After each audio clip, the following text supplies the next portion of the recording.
Hey you guys, hope you're doing alright. Hope your weekend was good. I'm going to finish up the Cashflow Quadrant and then start on the next book just to catch up. I want to do a book a week. It's kind of the idea. So here we go, finishing the last parts of the Cashflow Quadrant. Financial struggle and poverty are really financial anxiety problems. They are mental and emotional loops that keep people stuck in what I call the rat race. Unless the mental and emotional hooks are broken, the pattern remains intact. And then there's a diagram here of a financial statement and how it works. Noise is part of how New York works also, by the way. More money will not solve the problem if cash flow management is the problem. As CEO of your life, you must always remember that for each of your liabilities or debts, you are someone else's asset. For every liability, such as a mortgage, car loan, school loan, and credit card, you're an employee of the people lending the money. You're working hard to make someone else rich. Wham! Wow. Every time you owe someone money, you become an employee of their money. If you take out a 30-year loan, you've become a 30-year employee, and they do not give you a gold watch when the debt is retired. Woo. Hence, most people violate the golden rule of personal finance, which is pay yourself first. People who cannot control their cash flow work for those who can. Wham! Oh, dang. Okay. Financial literacy. The direction of cash flow is everything. And he talks right here, he kind of shows a diagram where you want to make your cash flow going from assets into your income column. Most people take their income from a job and put it toward liabilities. That's what this whole book is actually about. So decide what kind of investor you want to be. Type A investors look for problems. Investors who are good at solving problems expect to make returns of 25% to infinity on their money.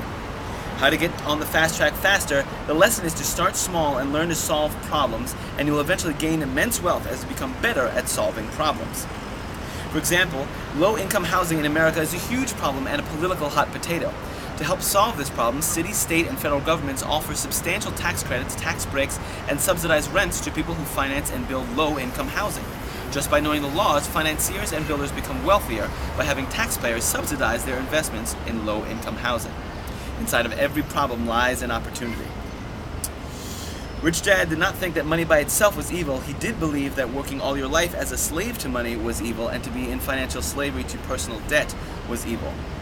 Heavy-duty stuff. When people are lame, they love to blame. I started this. Many times I've seen people with great new business ideas. Their excitement lasts for about a month, and then the disappointment begins to wear them down. Soon their excitement is diminished, and all you hear them say is, that was a good idea, but it didn't work. It's not the idea that didn't work, it was disappointment that worked harder. They allowed their impatience to turn into disappointment, and then they allowed the disappointment to defeat them. Many times this impatience is the result of them not receiving immediate financial reward. Business owners and investors may wait for years to see cash flow from a business or investment, but they go into it with the knowledge that success may take time. They also know that when success is achieved, the financial reward will be well worth the wait. I read that for myself. I mean, hopefully you'll get something out of that. But I read that for me, wow. Many people will not head down the street until all the lights are green. That is why people don't go anywhere. Make mistakes, put a little money down, and take action. The power of faith. Money does not stay with people who do not trust themselves. And the last thing is, once you make the commitment, life really does get easier and easier. Well, those were my highlights from the Cashflow Quadrant by Robert Kiyosaki, the author of Rich Dad, Poor Dad. Again, Rich Dad, Poor Dad is the first book. This is the second one. I love this entire series. I love everything that this guy has written, and I hope you get your own copy. That's it. Talk to you soon. Bye.